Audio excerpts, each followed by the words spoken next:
Hello बच्चों, आज हम क्लास 10th का चैप्टर 12 विद्युत इलेक्ट्रिसिटी को पढ़ने वाले हैं। चैप्टर 12 में जो विद्युत है इसके अंदर हम कौन कौन से टॉपिक पढ़ेंगे उनको एक बार डिस्कस कर लेते हैं।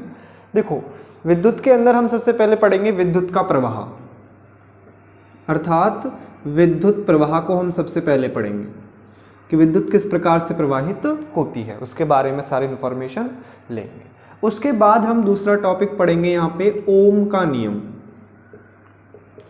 ओम का नियम। तीसरा हम पढ़ेंगे यहाँ पे प्रतिरोध या प्रतिरोधकता। सबसे पहले क्या पढ़ेंगे? प्रतिरोध, और प्रतिरोध से हम क्या पढ़ेंगे? प्रतिरोधकता।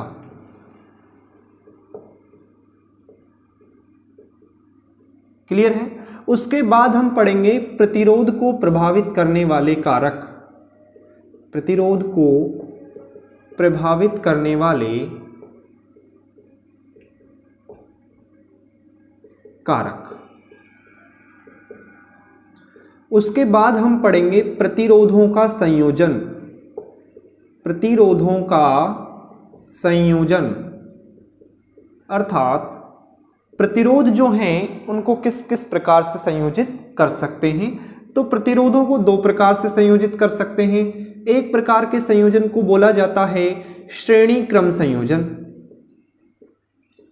और दूसरे को बोला जाता है समांतर क्रम संयोजन।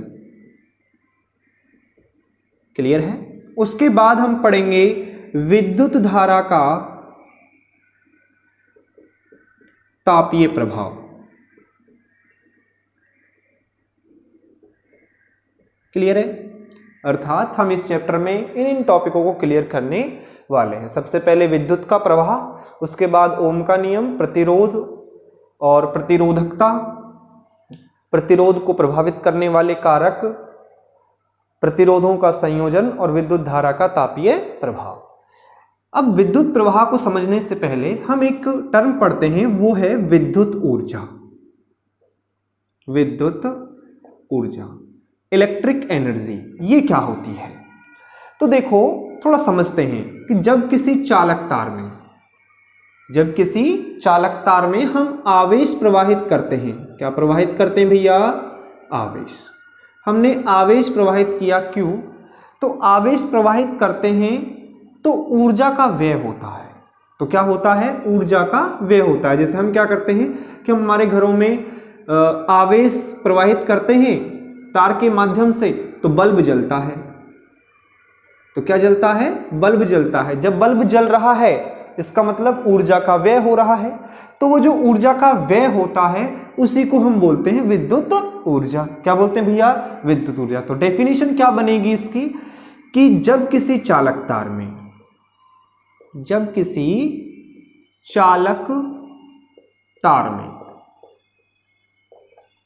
आवेश प्रवाहित होता है तो ऊर्जा का व्यय होता है। ऊर्जा का व्यय मतलब खर्च होती है। ऊर्जा क्या होती है? खर्च होती है। तो इस व्यय हुई जो ऊर्जा है उसी को ही हम क्या कहते हैं? विद्युत ऊर्जा कहते हैं। क्या कहते हैं भैया? विद्युत ऊर्जा। तो डेफिनेशन आसान है। विद्युत ऊर्जा किसे कहते हैं? कि जब किसी चालक तार में आवेश प्रवाहित होता है तो ऊर्जा का क्या होता है? व्यय होता है। उसे ही हम क्या कहते हैं? विद्युत ऊर्जा।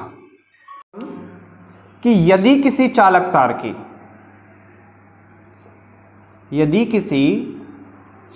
तार के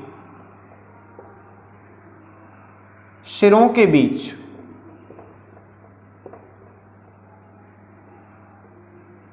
V वोल्ट विभवांतर हो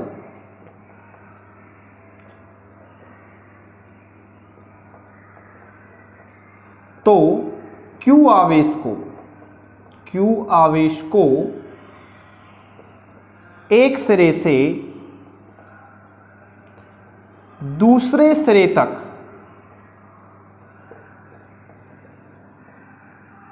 ले जाने में कितनी ऊर्जा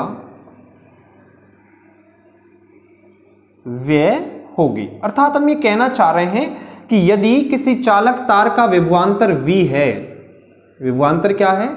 V है, और हम Q आवेश को एक सिरे से दूसरे सिरे तक लेके जा रहे हैं, तो इस Q आवेश को यहां तक जाने में कितनी ऊर्जा व्यय करनी पड़ेगी या कितनी ऊर्जा खर्च होगी इस चालक तार में। तो जो खर्च की गई ऊर्जा है, ये जो विद्युत ऊर्जा है, उस विद्युत ऊर्जा को हम W से प्रदर्शित करते हैं। किससे करते हैं? W से। और जो W होगा वो इन दोनों के गुणनफल के बराबर होगा, V इंटू Q होगा। क्या होगा? V into Q। तो इस प्रकार से हम जो किया गया कार्य है या फिर जो खर्च की गई ऊर्जा है उसकी गणना कर सकते हैं। समझ पा रहे हैं आप लोग क्या कहा जा रहा है इस दूसरे टर्म में?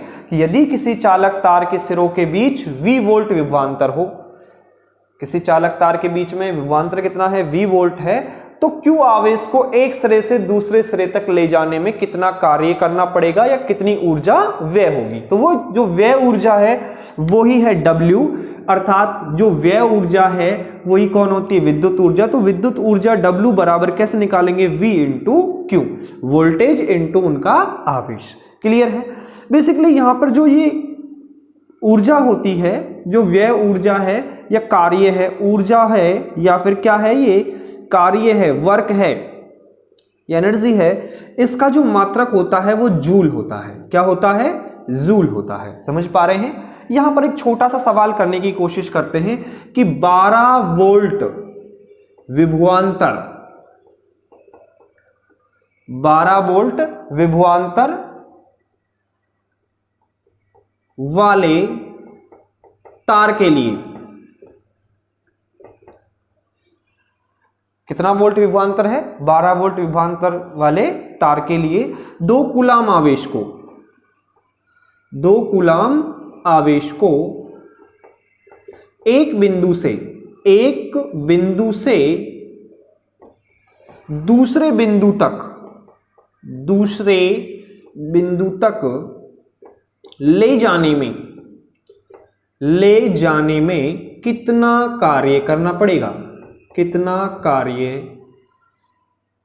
करना पड़ेगा या कितनी ऊर्जा व्यय होगी या कितनी ऊर्जा व्यय होगी? ऊर्जा व्यय होगी। तो भैया कैसे समझेंगे? क्या कहा है कि भाई ये जो चालक तार है उसका विभवांतर कितना है? 12 वोल्ट है, और इस 12 वोल्ट विभवांतर वाले तार में से 2 कूलाम आवेश को एक सिरे से दूसरे सिरे तक ले जाने में कितना कार्य करना पड़ेगा। देखो सवाल में क्या दिया गया है, ये सॉल्यूशन है। इसका सॉल्यूशन क्या होगा कि सॉल्यूशन में आपको विभवांतर V दिया गया है, V बराबर दे दिया है 12 वोल्ट। कितना वोल्ट दे दिया है? 12 वोल्ट दिया गया है। उसके बाद साथ ही क्या दिया गया? आवेश भी दिया गया है। Q की वैल्यू दी गई है, Q बराबर क्या होता है? 2 कूलाम दिया गया है। उसके बाद यहां से आपको निकालना क्या है? तो किया गया कार्य मतलब W की वैल्यू निकालनी है। चूंकि हम जानते हैं कि क्या जानते हैं आप लोग ये जानते हैं कि कार्य कैसे निकाल सकते हैं? इन दोनों को गुणा कर देंगे तो W बराबर आ जाएगा V इंटू Q। W बराबर V की वैल्यू कितनी है? वोल्टेज 12 वोल्ट है, इंटू Q की वैल्यू कितनी है? 2। तो ये हो जाएगा W बराबर 12 दूना 24 जूल। देखो कार्य का मात्रक क्या होता है? जूल। आप चाहो तो एक काम और कर सकते हो कि वोल्ट इंटू कूलाम, जो आवेश होता है उसका मात्रक होता है कूलाम, तो इसका मात्रक वोल्ट इंटू कूलाम भी हो सकता है। वोल्ट इंटू कूलाम को ही क्या बोलते हैं? जूल बोलते हैं। क्या बोलते हैं? जूल। समझ पा रहे हैं आप लोग? ये बात हुई आपकी किसकी? विद्युत ऊर्जा की, और इस विद्युत ऊर्जा को कैसे ज्ञात किया जाता है उसकी बात हो गई। मुझे ऐसा महसूस हो रहा है कि शायद आप लोगों को ये सारी चीजें समझ आ रही हैं। अगला पॉइंट पढ़ेंगे, तो अगला यहां पे है, हम पढ़ेंगे विद्युत परिपथ। क्या पढ़ेंगे भैया? विद्युत परिपथ। तो कॉपी पेन लेंगे और हेडिंग डालेंगे, ठीक है? पॉज करके नोट कर लेना इसको, ठीक है? अगला देखो पॉइंट, देखो यहां से अभी हमने क्या सीखा है? हमने एक चीज सीखी है कि W जो होता है वो होता है V इंटू Q। W बराबर क्या होता है, V इंटू क्यू। W बराबर क्या है, कार्य है, या फिर इसी को हम क्या बोलते हैं, ऊर्जा बोलते हैं। V4 क्या है, यहाँ पे विभवांतर है, खैर आगे और पढ़ेंगे इसके बारे में डिटेल से। और Q यहाँ पे कौन है, आवेश, इनके बारे में भी हम यहाँ पे चर्चा करेंगे। लेकिन इससे पहले हम यहाँ एक पॉइंट है जिसको हम बोलते हैं विद्युत परिपथ। तो विद्युत परिपथ क्या होता है, तो हम क्या पढ़ रहे हैं, इलेक्ट्रिसिटी मतलब विद्युत। तो जो इलेक्ट्रिक करंट होता है, विद्युत धारा होता है, क्या होता है, विद्युत धारा के सतत एवं बंद पथ को, सतत एवं बंद पथ को विद्युत परिपथ कहते हैं। क्या कहते हैं, विद्युत परिपथ कहते हैं। तो विद्युत परिपथ की डेफिनेशन भी हम समझ पा रहे हैं ध्यान से। कैसा होना चाहिए, सतत होना चाहिए, और कैसा होना चाहिए, बंद होना चाहिए। अगर खुला है तो विद्युत धारा है वो प्रवाहित ही नहीं होगी। अगर सतत है, सतत नहीं है अर्थात बीच में से टूटा हुआ है, तो भी विद्युत धारा प्रवाहित नहीं होगी। तो विद्युत परिपथ क्या होगा आप समझेंगे तो ऐसा महसूस होगा कि विद्युत धारा के सतत एवं बंद पथ को क्या कहते हैं, विद्युत परिपथ कहते हैं। जैसे ही अभी हमने कुछ चीजें सीखी, सीखने से यहाँ पे ऐसा महसूस हुआ कि हम W को सीख चुके हैं, विभवांतर को और आवेश के बारे में भी इंफॉर्मेशन हमारे पास ज्यादा नहीं है। अब हम उनकी इंफॉर्मेशन लेना स्टार्ट करते हैं। चलिए मैं बात करता हूं सबसे पहले आवेश की। आवेश को बोलते हैं चार्ज। क्या बोलते हैं, चार्ज। आवेश क्या है, तो देखिए 10वीं क्लास में पढ़ते हैं अपन, तो आवेश की डेफिनेशन को कुछ इस प्रकार से समझेंगे कि जो आवेश होता है, आवेश होते हैं वो परमाणु के मूल कण होते हैं। परमाणु के क्या होते हैं, मूल कण होते हैं। चलिए सबसे पहले मैं थोड़ी सी इंफॉर्मेशन परमाणु के बारे में भी आपको दे देता हूं। तो आपने ऐसा पढ़ा होगा कि परमाणु में एक नाभिक होता है। परमाणु में एक क्या होता है, नाभिक होता है, और नाभिक के चारों ओर विभिन्न वृत्ताकार कक्षाएं होती हैं जिनमें इलेक्ट्रॉन चक्कर लगाते हैं। जिनमें कौन चक्कर लगाते हैं, इलेक्ट्रॉन। आपने पढ़ा है कि बीच में कौन होता है, नाभिक, और नाभिक के अंदर न्यूट्रॉन होते हैं। अर्थात ऐसे समझेंगे कि परमाणु के 3 मूल कण होते हैं। कितने मूल कण होते हैं, 3। एक को बोलते हैं न्यूट्रॉन, प्रोटॉन और इलेक्ट्रॉन। देखो एक चीज और, न्यूट्रॉन जो होता है वो उदासीन होता है, मतलब इस पर ना तो धनावेश होता है ना ऋणावेश होता है। प्रोटॉन पर धनावेश होता है, इलेक्ट्रॉन पर ऋणावेश होता है। तो इस आधार पर हम कह सकते हैं कि आवेश जो होते हैं परमाणु के मूल कण होते हैं, लेकिन आवेश तो 2 ही होते हैं मुख्यतः, धनावेश और ऋणावेश। तो क्या कह सकते हैं कि आवेश 2 प्रकार के होते हैं। आवेश 2 प्रकार के होते हैं, और कौन कौन से, एक होता है धनावेश और एक क्या होता है, ऋणावेश। एक कैसा होता है, धनावेश होता है, और एक क्या होता है, ऋणावेश। समझ पा रहे हैं आप लोग। एक चीज और होती है आवेशों के बीच में, स्टार डाल के लिखेंगे कि जो समान आवेश होते हैं, समान आवेश, जो समान आवेश होते हैं वो एक दूसरे को प्रतिकर्षित करते हैं, एक दूसरे को प्रतिकर्षित करते हैं। और जो विपरीत आवेश होते हैं वो एक दूसरे को, विपरीत मतलब असमान आवेश, असमान आवेश एक दूसरे को क्या करते हैं, आकर्षित करते हैं, एक दूसरे को आकर्षित करते हैं,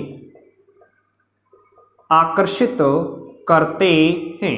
देखिए ध्यान से, जैसे मैं आपको समझाने का प्रयास करता हूं, जैसे एक धनावेश है, दूसरा भी कौन है, धनावेश है।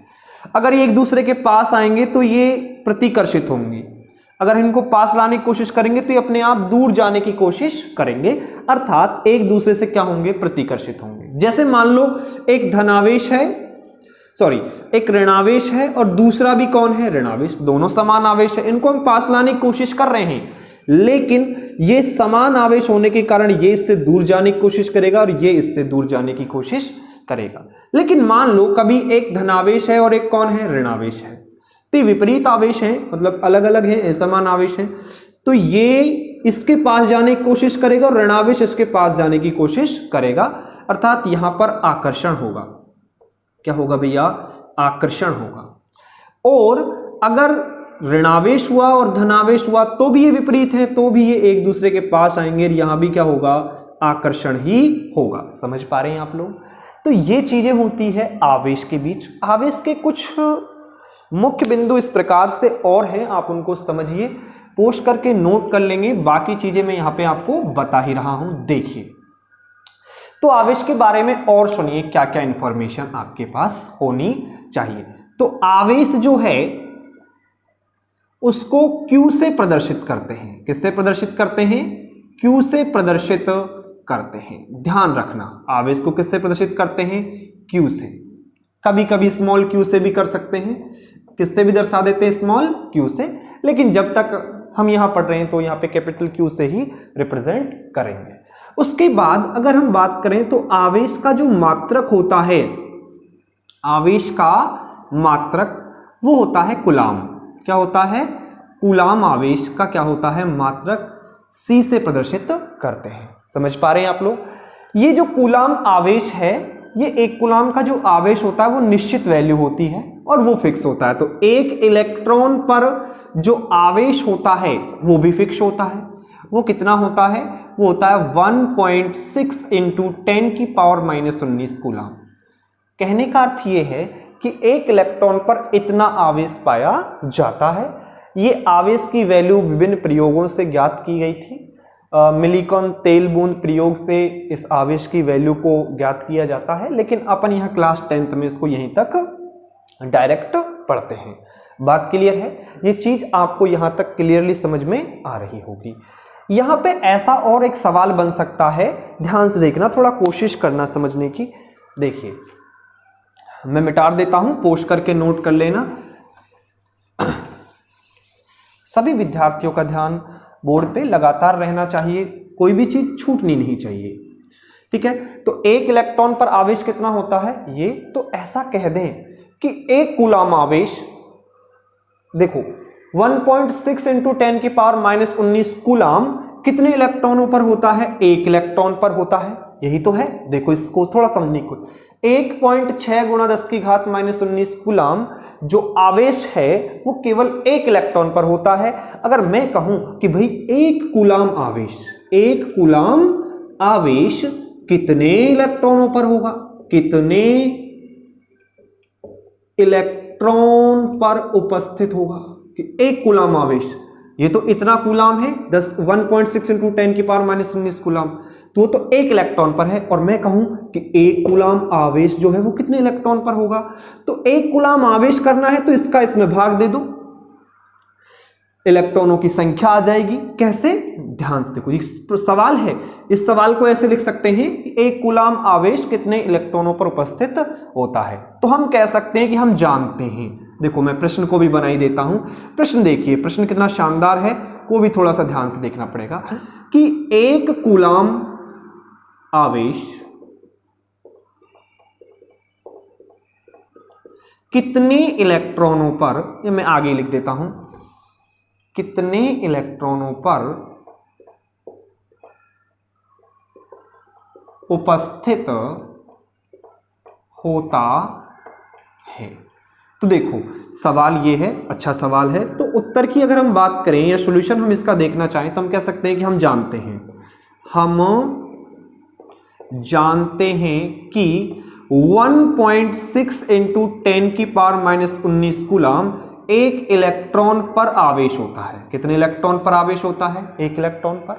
तो हमारे पास आवेश कितना रखना है? एक कूलाम। तो एक कूलाम रखेंगे तो इसका हम क्या दे देंगे? भाग। तो एक इलेक्ट्रॉन में भाग दे देंगे, ये एक में भाग दे देंगे हम 1.6 इंटू 10⁻⁻19 कूलाम की। ठीक है? तो एक कूलाम आवेश जो होगा वो इतने इलेक्ट्रॉनों पर, इतने इलेक्ट्रॉन होंगे। तो देखिए, भाग देने की कोशिश करेंगे तो क्या करेंगे? इसको हम ऊपर पहुंचाएंगे सबसे पहले, तो 1/1.6 इंटू 10⁻⁻19 है, तो ऊपर जाएगा तो प्लस का 19 हो जाएगा। ठीक, अब एक में भाग दो 1.6 का, तो पॉइंट हटाइए, 0 बढ़ाइए, तो 10/16 हो जाएगा। 10/16 इंटू 10⁻⁻19 एक कूलाम आवेश है। एक कूलाम आवेश बराबर 10 में भाग दो 16 का, तो 10 में भाग जाएगा नहीं 16 का, तो पॉइंट लगाओ, उसके बाद भाग दे देंगे तो 16 छिक्के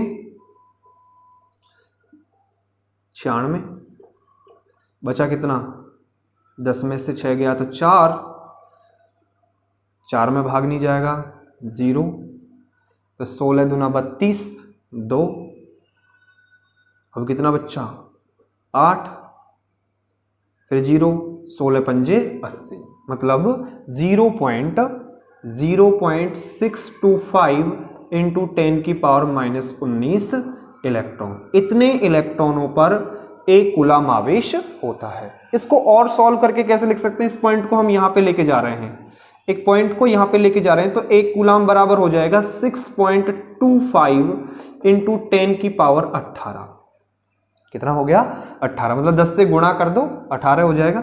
अरे 19 को मैं ऐसे लिख सकता हूं ना, 10 की घात 18 गुणा 10 की घात 1, आधार समान है, घातों को जोड़ देंगे, 10 को गुणा करो इससे तो 6.25 इंटू 10 की पावर 18 इलेक्ट्रॉन आपके यहाँ पे आ जाएंगे। समझ पा रहे हैं आप लोग इस बात को? तो इस तरीके से हम एक कूलाम आवेश कितने इलेक्ट्रॉनों पर होता है, वो इतने इलेक्ट्रॉनों पर होता है 6.25 इंटू 10 की पावर 18 इलेक्ट्रॉन, इतने इलेक्ट्रॉनों पर एक कूलाम आवेश होता है। समझ पा रहे हैं आप लोग? आसान सा सवाल था, पॉज करके नोट कर लेंगे, अगला फिनोमिना सीखते हैं। मिटा देते हैं इसको, पॉज करके नोट करेंगे। चलिए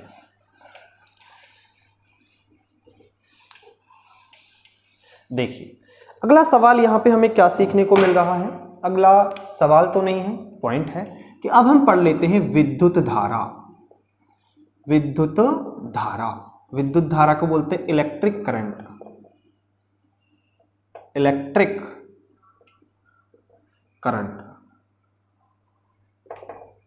इलेक्ट्रिक करंट, विद्युत धारा। ये क्या होता है वो आप इसको थोड़ा सा समझते हैं कि भाई कि ये कोई चालक तार है, ये कोई क्या है, चालक तार है। इस चालक तार में हमने आवेश को प्रवाहित किया है, इस चालक तार में किसको प्रवाहित किया है, आवेश को, और कितने समय तक प्रवाहित किया है, कितने समय तक, कितने समय तक इसको प्रवाहित किया है, उसमें थोड़ा रिलेशन होता है, उसे हम क्या कहते हैं, विद्युत धारा। तो ऐसा कहते हैं कि आवेश प्रवाह की दर, आवेश प्रवाह की दर को विद्युत धारा कहते हैं, को क्या कहते हैं, विद्युत धारा कहते हैं,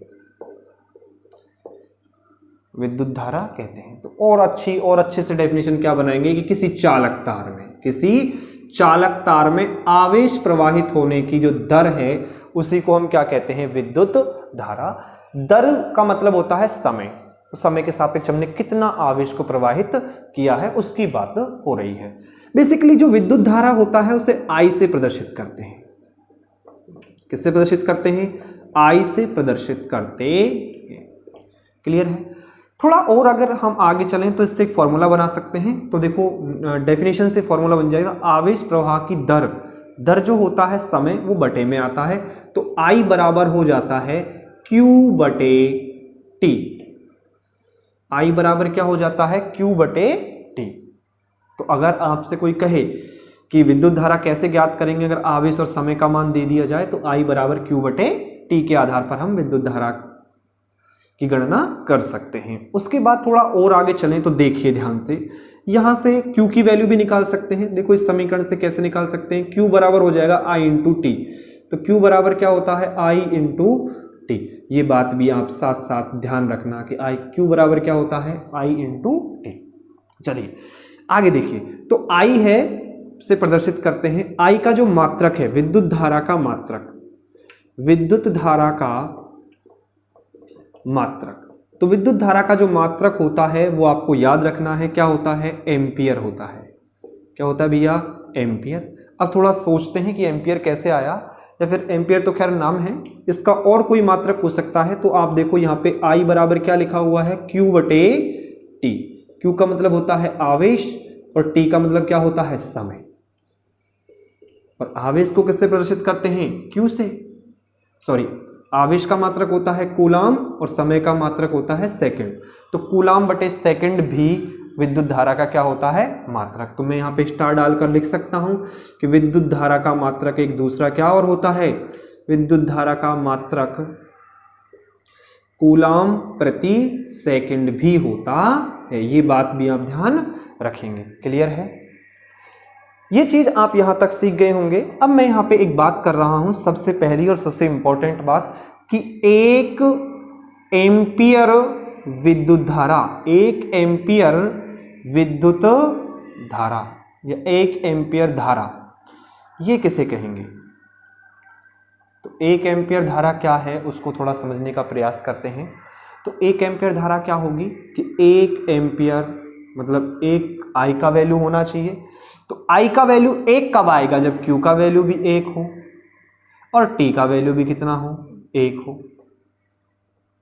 तो क्या कहेंगे कि जब किसी चालक तार में, जब किसी चालक तार में 1 कूलाम आवेश को, 1 कूलाम आवेश को, 1 कूलाम आवेश को 1 सेकंड तक प्रवाहित किया जाए, 1 सेकंड तक क्या किया जाए, प्रवाहित किया जाए, तो वह 1 एम्पियर विद्युत धारा कहलाती है। तो डेफिनेशन देखो क्या कहते हैं, डेफिनेशन कि जब किसी चालक तार में, जब किसी चालक तार में 1 कूलाम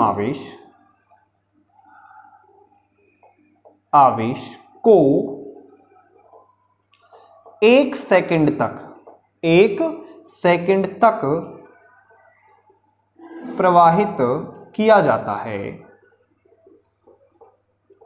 तो वह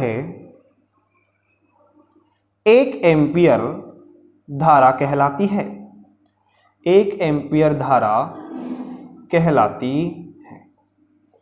तो वह क्या कहलाती है, 1 एम्पियर धारा कहलाती है। समझ पा रहे हैं आप लोग। इस धारा के बारे में और भी कुछ एक पॉइंट हैं, उनको भी हम सीखते हैं। तो बेसिकली वापस से अगर हम इसको सीखना चाहें तो कैसे डिवाइड करते हैं, विद्युत धारा, इलेक्ट्रिक करंट। तो आवेश प्रवाह की दर को ही हम क्या कहते हैं, विद्युत धारा। या ऐसे कह सकते हैं किसी चालक तार में, किसी चालक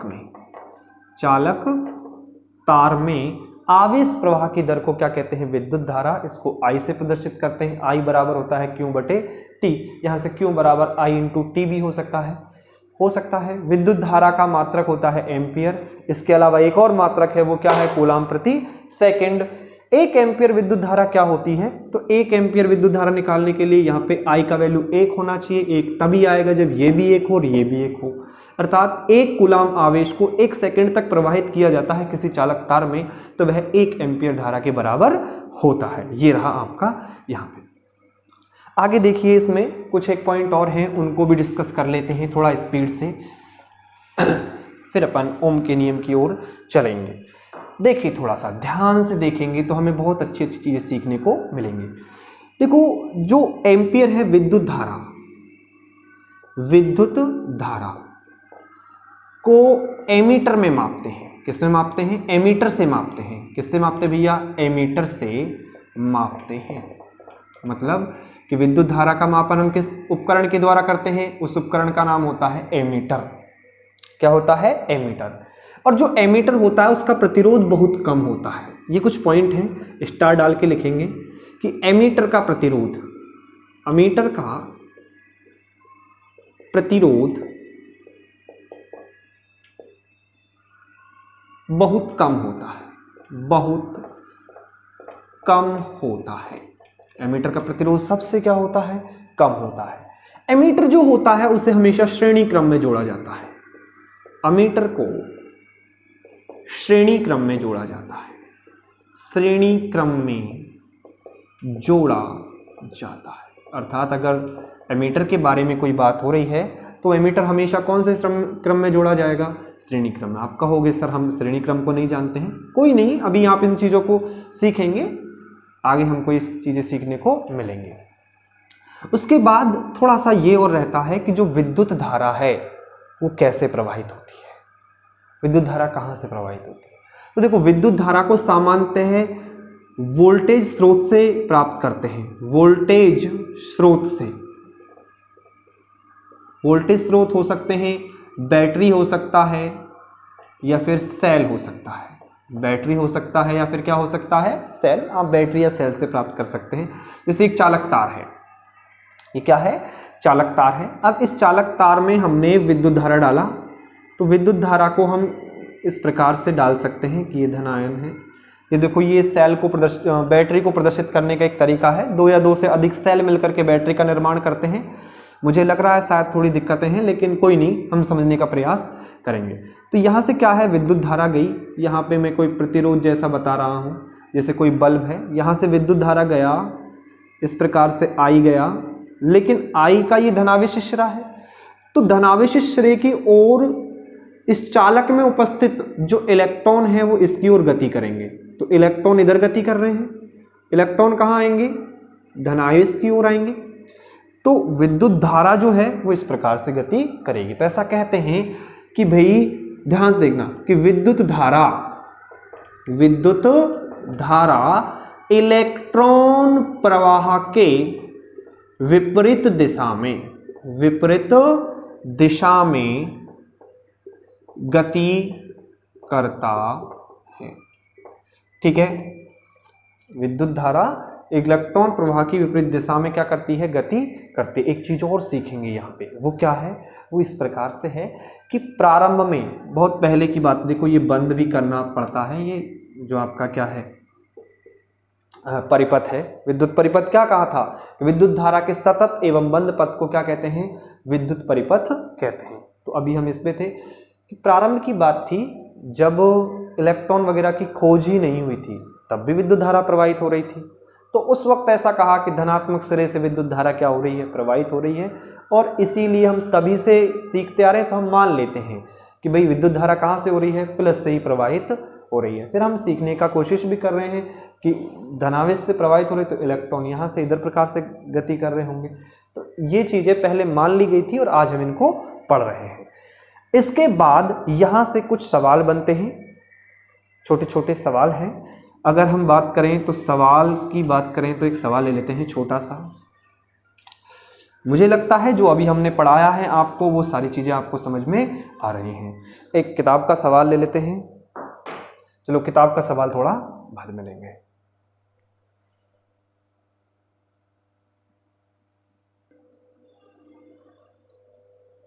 देखिए ये सवाल है हमारा कि किसी विद्युत बल्ब के तंतु में से 0.5 एम्पियर विद्युत धारा 10 मिनट तक प्रवाहित होती है, तो विद्युत परिपथ से प्रवाहित विद्युत आवेश का परिमाण ज्ञात करें।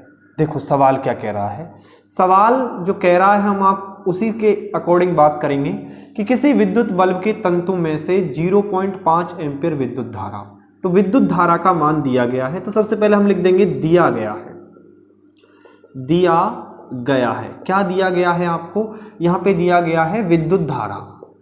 विद्युत धारा को किससे प्रदर्शित करते हैं, I से, और I का वैल्यू आपको दिया गया है 0.5 एम्पियर। 0.5 एम्पियर, ठीक है। 10 मिनट तक प्रवाहित होती है। मिनट, समय दिया गया है, तो भैया देखो समय भी दिया गया है, T दिया गया है। T बराबर आपको दिया गया है 10 मिनट। क्या दिया गया है, 10 मिनट, ठीक है। और आपसे क्या कहा है, विद्युत परिपथ से प्रवाहित विद्युत आवेश का परिमाण ज्ञात करें। तो आवेश का मतलब होता है Q की वैल्यू आपसे यहां पे ज्ञात करवा रहा है, ये बात है। आप अगर याद करो तो विद्युत धारा की जब हम डेफिनेशन पढ़ रहे थे तो हमने कहा था कि आवेश प्रवाह की दर को हम क्या कहते हैं, विद्युत धारा कहते हैं। क्लियर है, विद्युत धारा कहते हैं। उसके बाद अपने को यहां से पूछा क्या है, आवेश Q, तो Q की वैल्यू निकालेंगे तो Q बराबर हो जाएगा I इंटू टी। अब थोड़ा सा देखिए, समझते हैं। देखो विद्युत धारा I का मान दिया गया है, समय का मात्रक होता है सेकंड। क्या होता है, सेकंड। तो सबसे पहला काम यही करना है कि जो मिनट में वैल्यू दी गई है उसको सेकंड में कन्वर्ट करो। किस में कन्वर्ट करो, सेकंड में। तो देखिए थोड़ा सा ध्यान दीजिए आप लोग, और ध्यान देने पर आपको क्या चीज महसूस होगी वो आप थोड़ा सा देखिए कि भाई 1 मिनट में कितने सेकंड होते हैं? तो 1 मिनट में अगर सेकंड की बात करूं तो 60 सेकंड होते हैं, लेकिन मिनट मेरे पास एक नहीं है, कितने हैं? 10 हैं। तो 10 से क्या कर दूंगा? गुणा। तो टोटल यहां पे जो सेकंड हो जाएंगे तो वो 600 सेकंड हो जाएंगे। कितने सेकंड हो जाएंगे? 600 सेकंड। और आवेश का मात्रक कूलाम होता है, वो अपन निकाल देंगे। विद्युत धारा एम्पियर में दी गई है, इसलिए अपन यहां पे डायरेक्ट लिख देंगे। तो आई का वैल्यू कितना है? आई बराबर 0.5 इंटू टी का वैल्यू कितना है? 600।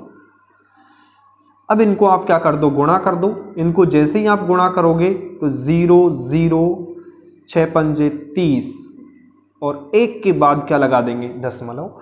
तो ये आ जाएगा 300 कूलाम, अर्थात Q का जो वैल्यू आ गया यहाँ पे वो आ गया 300 कूलाम। अर्थात हम ये कह सकते हैं कि यदि हम बल्ब के तंतु में 5 एम्पियर की विद्युत धारा, अगर किसी बल्ब को जलाने के लिए 0.5 एम्पियर की विद्युत धारा दे रहे हैं, आई का वैल्यू दे रहे हैं और उसको 10 मिनट तक प्रवाहित करते हैं, तो विद्युत परिपथ में विद्युत आवेश का जो परिमाण है वो आवेश कितना कूलाम खर्च होगा?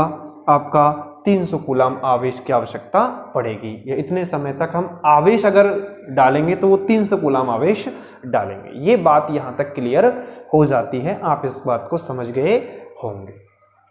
अगला देखिए, अगला पॉइंट यहां पे जो सीखने को मिलता है, अभी हम विद्युत प्रवाह के बारे में पढ़ रहे हैं, ओम का नियम अभी आया नहीं है। तो देखिए, पोस्ट करके नोट कर लेना आप लोग, वीडियो को आगे पीछे करके आप नोट कर सकते हैं, ऐसी कोई बात है नहीं। चलिए, तो देखिए सभी विद्यार्थी, हम यहाँ पे अगला पॉइंट पढ़ रहे हैं विभव। क्या पढ़ रहे हैं? विभव, पोटेंशियल। देखो ये क्या होता है, तो किसी भी बिंदु आवेश, किसी भी बिंदु आवेश, किसी भी बिंदु आवेश, और ये बिंदु आवेश हम धनावेश भी मान सकते हैं, ऋणावेश भी मान सकते हैं, लेकिन प्रारंभ में अगर हम बात करें तो हम इसको धनावेश मानते हैं। तो किसी भी बिंदु धनावेश के पास, धनावेश के पास उपस्थित विद्युत स्थितिज ऊर्जा, विद्युत स्थितिज ऊर्जा, जो उसकी स्वयं की विद्युत स्थितिज ऊर्जा होती है, वही क्या कहलाता है? उसका विस्थित ऊर्जा ही विद्युत विभव कहलाता है। विद्युत क्या कहलाता है? विभव कहलाता है। ये थोड़ा डेफिनेशन आपको इजीली समझ में नहीं आ रहा होगा, लेकिन फिर भी क्या कह रहा है? किसी बिंदु आवेश, कोई स्थिर आवेश है, उस स्थिर आवेश की स्वयं की जो एनर्जी है, वो एनर्जी जो स्थितिज ऊर्जा है, वही उसका क्या कहलाता है? विद्युत विभव कहलाता है। या फिर इसका दूसरा डेफिनेशन जो है, सेकंड डेफिनेशन अथवा करके, वो सुनिए। तो देखो, कोई भी आवेश है और कोई आवेश है स्थित आवेश, स्थिर आवेश है, तो स्थिर आवेश अपने चारों ओर एक क्षेत्र उत्पन्न करता है। उस क्षेत्र को बोला जाता है विद्युत क्षेत्र। क्या कहा जाता है?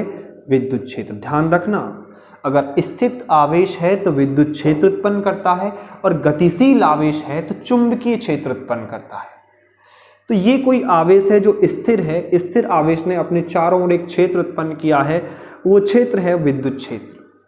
और इसके संपर्क में कोई दूसरा आवेश ले आया, Q आवेश ले आया, ये रहा, तो ये तो इसके संपर्क में है, तो इसकी बात नहीं कर रहे हैं हम। मान लो कि बाहर से इसके क्षेत्र में ला रहे हैं, जैसे ये बिंदु Q आवेश है, तो हम कहते हैं कि अनंत से किसी बिंदु आवेश को, अनंत से किसी बिंदु आवेश को स्थिर आवेश के जो विद्युत क्षेत्र में लाने के लिए जो ऊर्जा खर्च होती है, जो किया गया कार्य है, वही क्या कहलाता है? विभव कहलाता है। क्या कहा? कि अनंत से किसी बिंदु आवेश को विद्युत क्षेत्र में लाने के लिए जो कार्य किया जाता है, उसे ही हम क्या कहते हैं? विद्युत विभव कहते हैं। तो डेफिनेशन देखिए इसका क्या हो सकता है कि अनंत से, अथवा करके दूसरी डेफिनेशन, अनंत से किसी बिंदु आवेश को, किसी बिंदु आवेश को दूसरे आवेश, दूसरे स्थिर आवेश, दूसरे स्थिर आवेश के विद्युत क्षेत्र में लाने के लिए जो ऊर्जा खर्च होती है, जो ऊर्जा क्या होती है, खर्च होती है या व्यय होती है, व्यय ऊर्जा,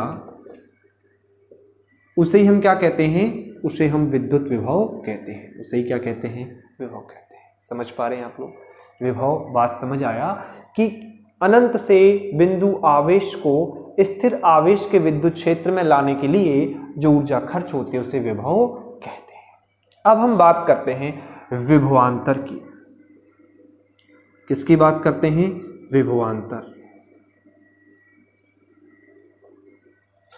तो भाई विभवांतर को तो अभी हम समझ के आए थे कि कोई आवेश है Q, कोई आवेश क्या है, Q है, को बिंदु A से बिंदु B तक, एक सिरे से दूसरे सिरे तक, Q आवेश को बिंदु A से बिंदु B तक पहुंचाने में जो कार्य किया जाता है उसे ही हम क्या कहते हैं, विभवांतर।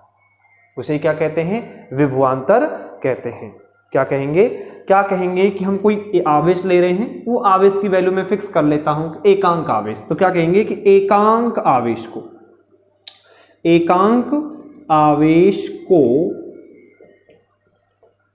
एकांक आवेश को एक सिरे से दूसरे सिरे तक ले जाने में किया गया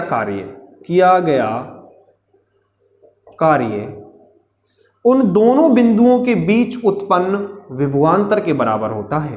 उन दोनों बिंदुओं के बीच उत्पन्न विभवांतर के बराबर होता है। देखो समझने का प्रयास करेंगे, विभवांतर के बराबर होता है। तो देखो यहीं से हम इसका फॉर्मूला बना सकते हैं कि एकांक आवेश को एक सिरे से दूसरे सिरे तक ले जाने में किया गया कार्य, एक सिरे से दूसरे सिरे तक ले जाने में किया गया कार्य, एकांक आवेश को एक सिरे से दूसरे सिरे तक ले जाने में जो किया गया कार्य है W, वही किसके बराबर होता है, विभवांतर के। किसके बराबर होता है, विभवांतर। तो V बराबर क्या हो गया, W बटे Q। और हम पहले पढ़ के ऐसे आए थे कि W बराबर V इंटू Q, ऐसे ही तो पढ़ के आए थे। तो यहां तो इस बात को समझने में तो कोई दिक्कत होनी ही नहीं चाहिए। फिर थोड़ा यहाँ पे एक चीज और आता है कि जो विभवांतर है उसको वोल्ट मीटर से मापा जाता है। विभवांतर को किससे मापा जाता है, वोल्ट मीटर से मापा जाता है। किससे मापा जाता है भैया, वोल्ट मीटर से। और जो विभवांतर है वो विभवांतर का जो प्रतिरोध होता है, किसका, विभवांतर का प्रतिरोध, V का प्रतिरोध सबसे ज्यादा होता है। सबसे क्या होता है, ज्यादा होता है। मतलब विभवांतर में प्रतिरोध क्या होता है, अधिक उत्पन्न होता है। अगर विभवांतर है उसमें तो विभवांतर ज्यादा होगा तो प्रतिरोध भी क्या होगा, ज्यादा होगा। उसके बाद अगर हम बात करें तो जो विभवांतर है वो हमेशा समांतर क्रम में जोड़ा जाता है। विभवांतर को कैसे जोड़ा जाता है, विभवांतर को समांतर क्रम में जोड़ा जाता है। समांतर क्रम में जोड़ा जाता है। और एक चीज और, विभवांतर का जो मात्रक होता है वो वोल्टेज होता है। विभवांतर का मात्रक वोल्टेज होता है। क्या होता है, वोल्ट या फिर वोल्टेज। क्लियर है, विभवांतर जो है उसका मात्रक क्या होता है, वोल्ट होता है। समझ पा रहे इतना सा आप लोग? तो ये चीज है विभवांतर के बारे में। देखो इसको हम ऐसे भी लिख सकते हैं, इसी फार्मूले को थोड़ा सा ऐसे भी लिख सकते हैं, दो बिंदुओं के बीच उत्पन्न विभवांतर कैपिटल V बराबर किया गया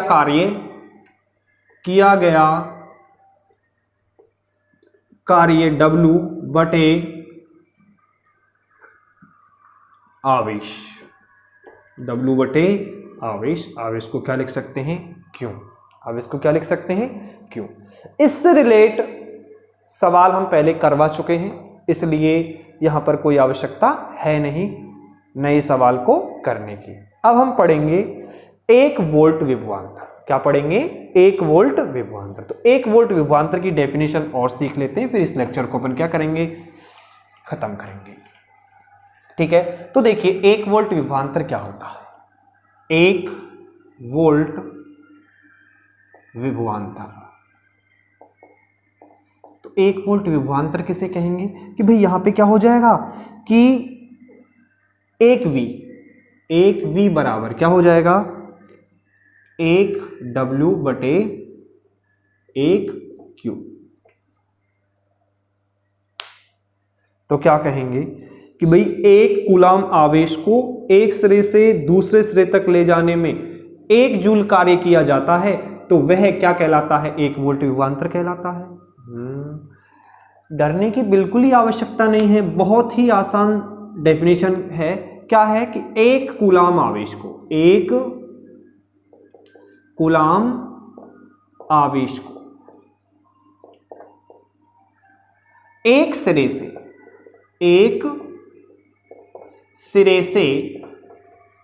दूसरे सिरे तक ले जाने में 1 जूल ऊर्जा व्यय होती है, तो वह 1 वोल्ट विभवांतर कहलाता है। 1 वोल्ट विभवांतर कहलाता है। ये बात आपको क्लियरली समझ में आ रही होगी।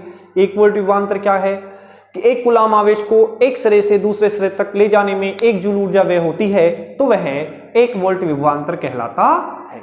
क्लियर है? यहां तक कोई दिक्कत आप लोगों को होनी नहीं चाहिए।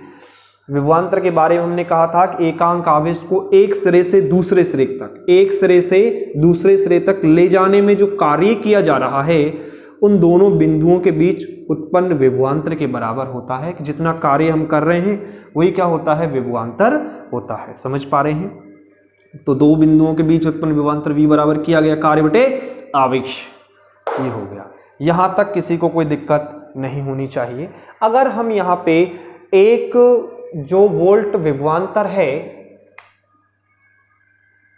उसका मात्रक निकालना चाहें दूसरे तरीके से, तो कैसे निकाल सकते? थोड़ा देखिए ध्यान से। 1 वोल्ट विभवांतर, वोल्ट बराबर क्या भी हो सकता है? वोल्ट बराबर ये भी हो सकता है, देखो ऐसे, V बराबर होता है W बटे Q।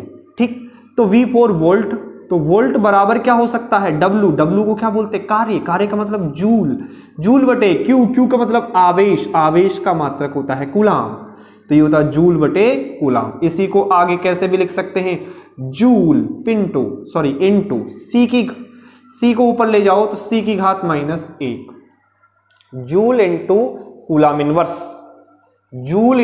Coulomb inverse. ये भी इसका क्या होता है? वोल्ट का ही मात्रक होता है। समझ पा रहे हैं आप लोग? कह दो समझ गए हैं? गुड। अच्छा लगता है तो वीडियो को लाइक करेंगे, शेयर करेंगे, कमेंट तो जरूर करना है कैसा लगा पढ़ करके। Okay, bye.